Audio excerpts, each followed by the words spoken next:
इस पेंशन की मांग को सरकार की कानों तक पहुंचाने के लिए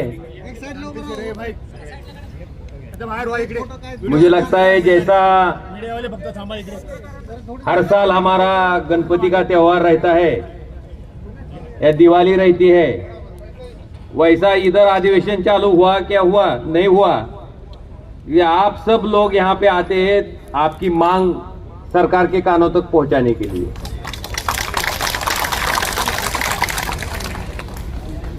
इस मांग के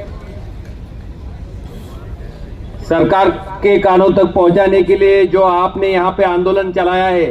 और इस आंदोलन को पाठिंबा देने के लिए, ये काय म्हणायचं काळी साहेब, पाठिंबा द्यायला समर्थन, आमचं मराठी म्हणजे थोडं हिंदी, काळे साहेब आहेत सांभाळायला मला। आपकी इस मांग को समर्थन देने के लिए यहाँ पे मौजूद मेरे संसद के सभी वरिष्ठ सांसद, आपके रावत साहब पाठ झाले आता मला, और ये राउत साहब आपके, मुझे लगता है मैं 2019 में संसद में पहली बार आया, उस वर्ष से लगातार आप हर साल ईपीएस की मांग रखते हुए सरकार के सामने आ रहे हैं। और ये सरकार, मुझे पता नहीं, आमच्या मराठीत एक म्हण आहे, आंधळ्याची वरात बहिरेच्या दारात, यानी आंधों की बारात बहरों के घर में। आपकी उम्र का और आपकी परिस्थिति का ज्ञान रखकर मुझे लगता है जब आप पहली बार आए तभी सरकार ने आपकी मांग सुनकर, क्योंकि आपकी मांग जो है एकदम वाजिब मांग है। आपने जब आपकी नौकरी की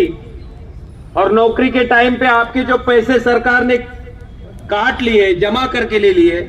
उस जमा किए हुए पैसे के ऊपर का ब्याज आप पेंशन के रूप में मांग रहे हैं। मुझे लगता है ये कोई गैर मांग नहीं है, ये एकदम वाजिब मांग है। और ये वाजिब मांग आप बार बार रखते हुए सरकार को आंदोलन के माध्यम से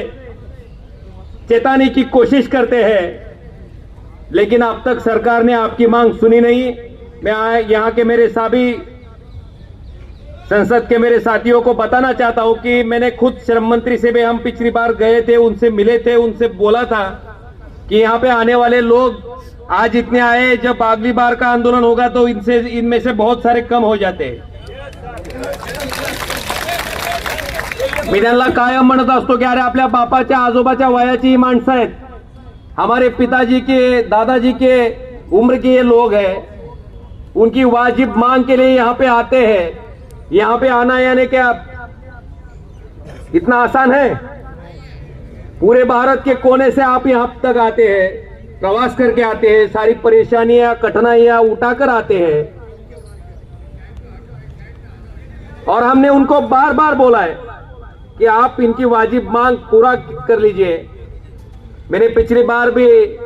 मुझे लगता है चुनाव का साल था, मैंने बोला था कि इनको सबक सिखाने का सबसे बढ़िया माध्यम क्या है, तो आपका वोट। अगर सरकार नहीं सुन रही है तो आपके वोट का अधिकार जो है उसकी ताकत सरकार को दिखानी पड़ेगी। और हमारे संसद के साथी काले साहब ने जो कहा कि हम कल किती वाजता करायचे सांगा, त्याला टाइम विचारले उद्या किती वाजता आहे ती। और मुझे लगता है यहाँ पे ईपीएस के सबसे ज्यादा अगर मार्क कौन से स्टेट पे पड़ रही है पूरे देश में, तो अगर आप गौर से देखेंगे तो मुझे लगता है सबसे नंबर 1 पर महाराष्ट्र आएगा, क्योंकि 13.5 लाख, अभी रावत साहब ने मुझे बताया 13.5 लाख लोग हैं जो इस पेंशन की मांग कर रहे हैं महाराष्ट्र से। हम